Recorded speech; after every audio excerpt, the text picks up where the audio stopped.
Since the start of COVID, we've changed our client choice pantries. We're all 4 of our locations are working curbside. So clients come in, they show us their ID so we can validate them in our system. We have handheld devices to be able to do that. Once we know they're an existing client, then the food is loaded into the trunks of their cars, so we've eliminated the human contact part. If they are not an existing client, we have a really short information sheet they're filling out, and then we're able to give them the same food that they would get as if they are a client and keep the process moving. For us, the idea is through this epidemic, we want to be able to still continue to take care of the clients that have been counting on House of Hope for a while, but also have into our system enough of a cushion where we can take on as many new clients as necessary. So since the start, we've seen about a 30% increase in clients coming in for food assistance. We've also got right now well over 200 applications for people that are looking for financial assistance. And those are the 2 programs that basically we've kept live out of our whole repertoire of programming. Our enrichment center is closed down. All of our nutrition education is closed down. We're focusing all of our resources, staff and volunteer, on feeding and financial assistance programs to keep people fed and healthy, and also to keep people housed and able to pay their bills and keep their lights on, all of those kinds of things, because of the fluctuation in income that so many households and individuals are experiencing right now.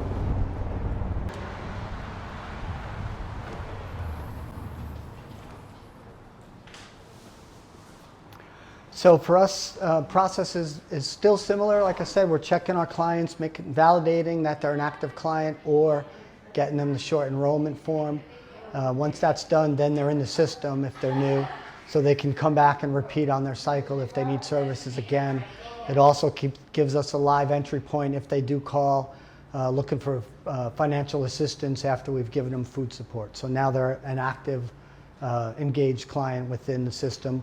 All 4 of our branches see the same information. So, if you're entered as a client in Stewart and you show up in our pantry in Indiantown, you're in the system either way. You don't have to be separated by each one. So under normal circumstances, our model is client choice shopping, which means everybody that's a client comes in, takes a cart, and goes through and selects the items that they want with some guidance from the signage within the pantries. Right now, as I said, it's all curbside for all 4 of our locations. So we're pre-packaging the basic necessities and then adding in some things as we have them: produce, bread, sweets, things like that, to give the clients a good trunk full of groceries, once they arrive and check in. So again, it's a little bit of a different system, but everybody's adapted quickly. The staff, the volunteers, and the clients have all kind of gotten used to the new protocol as we have to move through the pandemic and keep the food moving in and out of the building quickly and safely. So what's been fortunate for us, I guess, a positive of some of the challenges that the restaurant and hospitality industries are going through, is there's a lot of produce out in the market coming to us at no cost. So, and I'll show you that when we get to the back, but we've got really large amounts of produce coming through. So that's a benefit to House of Hope clients. And we not only reach, before COVID, we were reaching about almost 6,000 people a month with our services. Like I said, right now it's about a 30% increase on that and rising. So each week that passes, we're seeing a little bit more of a bump and uptick in that. But in addition to our clients, we have about 15 food partners, local church pantries, soup kitchens, some agencies like us, but maybe smaller in scale, that we provide food to. So we've been able to keep them whole through this process as well. Yesterday, for example, we pushed out to our partners almost 5,000 pounds of fresh fruits and vegetables that they could distribute or use in their cooking at their soup kitchens. So the system, the food system, is kind of working pretty well right now. The things that are a little challenging are meats are hard to get because of all the kind of the rushes that are going on in all the stores. As people are stockpiling it, it's not really falling to us on the secondary market. But that should normalize within the next week or two as well.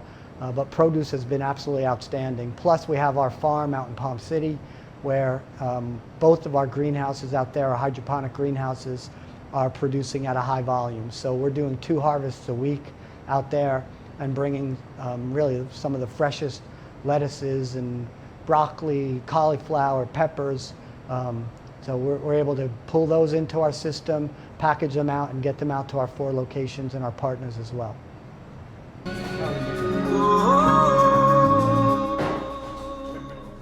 So we've been doing several hundred meals a day out of here. Again, a lot of the restaurant food that's coming through the doors for us, we're able to process it out in here and be creative with it. So Cobb salads, different kinds of sandwiches. We had pizza making kits with all the fixings, including the flatbread for you to take home and make pizzas with. So we've been able to really take these items and put them in an easy to use format for our clients to take home or turn them into meals ourselves. So staff and volunteers in here pretty much start working about 9 o'clock and go through the day. We also get in donations like from Popeye's Chicken, for example, large bins of chicken that we package out. Our produce from the farm will come in here and get labeled and packaged out. So this has been a real busy room for us throughout this whole pandemic, busier than normal just because of the volumes of food coming through that are higher than normal. And then out here you can see, so all these milk crates are pre-packaged with standard orders of food. So it just kind of makes the process a little faster as our clients are coming through. So volunteers from a lot of House of Hope volunteers, plus some new volunteers that we've gotten from Martin County through the lifeguards that are not working right now. We've had Boys and Girls Clubs staff members because they're closed down, so they've come in and assisted us packing food. So all of these pre-packaged crates are ready to go. As we need them, we just pull them down or send them to our branches. Just kind of expedites the flow. So on those busy days when we have a lot of people in the parking lot, we're able to move cars in and out safely and quickly with the right kinds of food going into their trunks. Great support, like I said, from a lot of local restaurants that have unfortunately had to slow or had to close. So they've been giving us that food. Today, for example, we got a whole pallet of food from Club Med that we're able to convert into meals. So all that's ongoing. And then our normal food supporters like Publix and Fresh Market, Wawa, Popeye's Chicken, Max's Bagels, those are happening on a day-to-day basis as well, and we're able to incorporate all of those foods into the system quickly and easily, especially with the additional volunteers we've got working in our nutrition centers. And then from here, in the warehouse here, it's not only supporting this branch that we just walked through, but our other 3 sites. So Jensen Beach, Indiantown, and Hope Sound. They're a little bit smaller than what you saw here, but what we do is basically stock them up as they need it. So as often as they need food, our truck will come out and deliver to them and restock their shelves so they can continue to meet the needs in their local neighborhoods as well. And that's happening right now 5 days a week. And as this challenge gets more hectic and more deeply felt in the community, we'll be able to add hours or days if we need to continue to meet the demand. So far, food's not been a problem, and resources have not been a problem as far as volunteers and staff. So we're fortunate for that we're able to continue to meet the need at a high level, efficiently and safely for the people we're serving. Okay, so we gave kind of a brief overview of what we're doing and what's happening. The piece we didn't talk too much about is financial assistance. So we have 2 great supporters in that vein. The United Way of Martin County has a fund that the United Way is allowing the Salvation Army and House of Hope to basically tap into it and provide financial assistance to anybody in the community that's in need. All they have to do is come in and apply for it. We also have a fund through the Bush Foundation and Martin County's, the Community Foundation of Martin and St. Lucie County.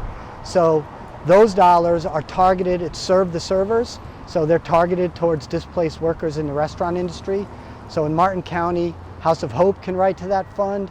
In St. Lucie, it's Mustard Seed, and in Indian River, it's United Against Poverty. So the 3 of us can access these dollars and help people that have been challenged in the restaurant world as well. So there's a lot of opportunities to hopefully keep people whole, keep people housed, keep people healthy through this pandemic, and then come out the other side and hopefully we'll be ready to pick up and move forward in a positive way. For House of Hope, for us, our needs right now, food, non-perishable foods will be our challenge. We still have enough today, but we're starting to get lower, so things like cereals, granola bars, pasta, tomato products are things that we go through in real high volumes. Obviously financial, I'm sure every nonprofit right now is feeling the financial pinch just because of the resources and opportunities that have lost. We've canceled a couple of events. Our thrift stores, which generate over 40% of our revenue, are all closed. So certainly financial support is important. And then the biggest thing really that people can do is if you or a friend or neighbor is in need, encourage them to come in. We know a lot of people are not comfortable, especially folks that have never had to ask for help or support in their adult lives. But this is a very unique circumstance, hopefully a once-in-a-lifetime circumstance for us as a community. So encourage people to come in, take advantage of the resources, let us help them to the best of our ability. So again, when we come out the other side, we'll be a stronger and better community for it. Thank you very much.